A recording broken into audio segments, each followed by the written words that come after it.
Sota el títol de Blanes, un poble viu, la candidatura d'Unitat Popular ha organitzat avui un punt de trobada amb els diversos candidats a la sala de plens del Terrassans. Un acte en el qual la CUP ha exposat la seva proposta pel que fa a les retribucions dels polítics. I és que el primer que vol fer la CUP si entra a l'Ajuntament és reduir els sous dels regidors. En el seu cas, però, asseguren que renunciaran a nivell individual a la totalitat del seu sou per tal que els diners vagin a parar on es decideixi conjuntament per assemblea.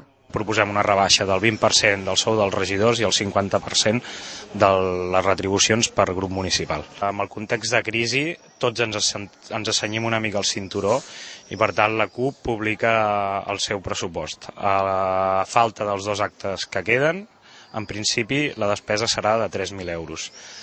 Pel que sabem, 10 vegades menys del que molts partits grans tindran aquest any a les eleccions.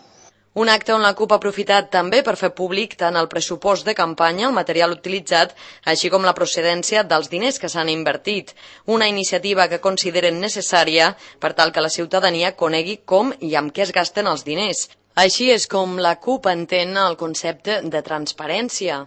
És per això que des de la candidatura d'Unitat Popular animen a tots els partits polítics blanencs que participen a les properes eleccions a que facin públic també el seu pressupost de campanya.